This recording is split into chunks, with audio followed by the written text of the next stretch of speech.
parce que hino leydi men ndin déjà fewndo ɗo ka wonɗe wonde ɗo hino leydi men ndin o bleu ɗo ko ɗo woni pays pello ko ɗo woni Fouta on tigiri fewndo ɗo mais law harno ɓurti yidde ɗum ɗo joni kaɓe installe woɓe jillodira e jamamo ɓe tawi ɗon ɓe ƴetta fi moƴƴingol koko ɓenta etini ko inte colonie ko honɗum ɓe watta ko fi ɓe jillodirta e maɓɓe ko fi ƴettugol ɓe yimɓe ɗen ɓe ƴetta ɓe mbaadi ɗin kadi mbaadi ɗin andi ɗi leƴƴi ɗi yoton fof so jettiɗo par exemple misal o maninka no waɗi maninkaɓe majorité on fayre sa yi woɓɓe maɓɓe a sikke ko fulɓe hara ɓe nandita e men kono en fof ɗen andi no woodi vrai maninka on tigiri ɓe no sa yiɓe ɓe nanda e men fewu a yi'ay ɓe tun anda ɓe ɗo e men en jeyda hande en jeyda janngo ko ɓen o woni arnoɓe ɓaydi kaɓe arnoɓe jooɗi wo fiyoɓe heɓu ɗon légitimité fiyoɓe dago ɗon andi no sa ari Europe ɗo fiya dago heɓa kaydi je Europe ina jillodira e Porto ɓiɓɓe ɓen hara ɓe heɓi légitimité ɗo awa kamɓe kadi ko ɗum ɓe waɗi si ɓe ari kaɓe ari ɓe jooɗi wo ɓe jillodira e men si ɓe jillike e men jilliɓen artira culture men on ka maɓɓe artira inde maɓɓe inde men ɗen ka maɓɓe jonna ɓe légitimité jon ɓe ƴetta en culture on ɓe moƴƴina culture on immorde culture men ɓe ƴettina haala hum immorde haala men kan sa ƴetti o haala sonenke geɓare haala sonenke ko haala pular o haala olofu plus de 70% ko haala pular o haala maninka e ɗuma no wotton pular et puis haala maninka e ɗuma ko haalaji fulɓe wasolon men ɓe ƴetti ɓe moƴƴini ɗum hina ngal pular men ɗo ko haalaji fulɓe wasolon men kan haala no fulɓe wasolon ko fulɓe développé hina fidama kamɓe ɓe janngo e junngo maninka on de par ce que ɓe ɓuri kiɗɗude maninka kamɓe battane maɓɓe yiyete depuis duuɓi wulure ɓaawɗo et pourtant o maninka ko à partir de 1900 ɗo ɗum fefinda maninka Guinée hari leñol maninka ala e nder Guinée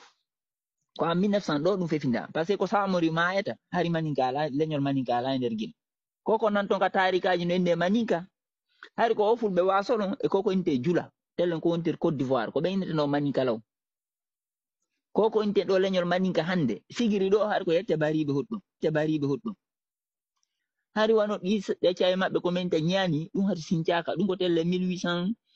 1780 1800 ni ɗum koye village o e Sinthia andi on tuma sari portono ɗon déjà parce que depuis 1600 portono ɗo no e nder Afrique iɓe yirade ɓe fefindo piiji ɓe moƴƴin haalaji maɓɓe ni morde haalaji meɗni ƴetti abiyema maɓɓe on o abiyema koko ɓenta abiyema maninka e nder Guinée ko abiyema fulɓe wasolon essentiellement ko ɗum ɓe ƴetti ɓe moƴƴini haala maɓɓe ka immorde haala fulɓe wasolon men ɓe ƴetti hay baadiji men ɗin fiyoɓe dago ka leydi ko ɗum ɓe fof ɓe mari mentalité ji colonisateur ko yimɓe wonɓe haɓude toujours fino jeyra leydi fino janɗidira ka jeyton par ce que ko mentalité colon kala ka yiwɗa leñol no jooɗi bimbe kekiɗe no haɓa fino ɓeydira leydi mundi ko par ce que au début ɓe jeyaka ɗon jeyaɗo ɗon on o calculta jeyaɗo nokku goo on kanko ko yimɓe ɓen si janaɓe en ari ka makko ɓe ƴettamo leydi ndi par ce que kanko ara o mara on souci ɗon en fait mais arɗo on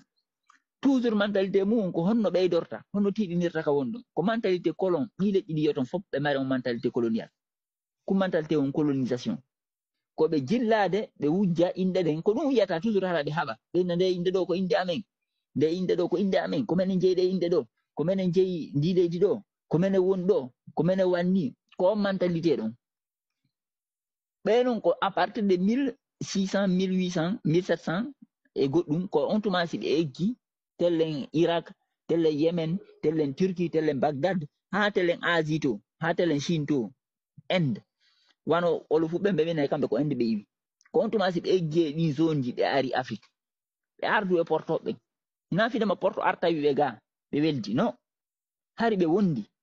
par ce que tellen Turquie ɗo ha yeeso ga porto no woodi e ɗum normalement hari ɓe wondi en vrai ɓayno ɓe ari ɓe ƴetti duuɓi temedere capanɗe e jowi maɗum duuɓi temeɗɗiɗi fi moƴƴingol ɗi leƴƴi maɓɓe par ce que moƴƴingol haala ko environ 70 ans hara moƴƴini haala ko ɗum haalaji maɓɓe ni fof atawi ko battane haala men wano ɓe mosiɓe kamɓe ɓe fulɓenteɓe Sankara ko kamɓe jillodiri ɓe moƴƴini identité maɓɓe ko ɗum sa ƴetti tarikaji maɓɓe ni a taway ka daƴƴere ka fuɗɗore tarika maɓɓe a yiyay motion wata wolde tarika mo hara wolal fi pullo ka nder tarika maninga e bambara ɓe wata wolde fi maɓɓe hara ɓe wolal fi pullo nder jolfu sa ha hande ɓe ronku moƴƴinde leñol en réalité ɓeytade no kono ha hande ñiɓali woni ko guran woni ko sorray woni ko bagirmi woni ko kanuri e bami legge ibo ɓe fop si ɓe wolde fi tarika maɓɓe ko ɓeɓe watta e nder ton en fait par ce que a taway hiɗen ka daƴƴere wono bagirmi ɓenne kamɓe koɓe ari kamɓe innata ko arabe saoudite ɓe wiide ɓenni wo ɓayti ɓe ari ɓe taw ɗum fulɓe inteɓe fulɓe darkan kono ɓe inni woɓe ɓe mulu ɓe inteɓe fulɓe darkan o fenade ɓe jillodi e ɓen ɓayno ɓe ari ɓe moƴƴini ɗi leƴƴi ko ɗum woni colonie fiya colonise o a moƴƴina d' abord colonie on non si colonisa colonie on ko ethnie ko moƴƴinta ko ɗum inte colonie ko kunɗo noon colonisata ɓay ɓe moƴƴini ɗi leƴƴi ɗi yoton ɓe woni prêt ɓe ƴetti en aadaji ɗin ɓe ƴetti en haalaji ɗin ɓe ƴetti en culture on ɓe ƴetti en mbaadiji ɗi en 1880 kamɓe porto ɓe lanci guerre on ka nder armée porto militaire porto meeɗali haɓude e nder afrique militaire on fof ko ɓaleɓe a tawa e porto on ko jonnoɓe hakkille ɗen ko ɗum woni e nder temeɗɗe jowo a tawa e porto on ko telen sappo won nder ko lutti kon fof ko ɓaleɓe te ko ɓaleɓe yanayno e village ɗin viola yimɓe wujja jatta halkita wara mula yimɓe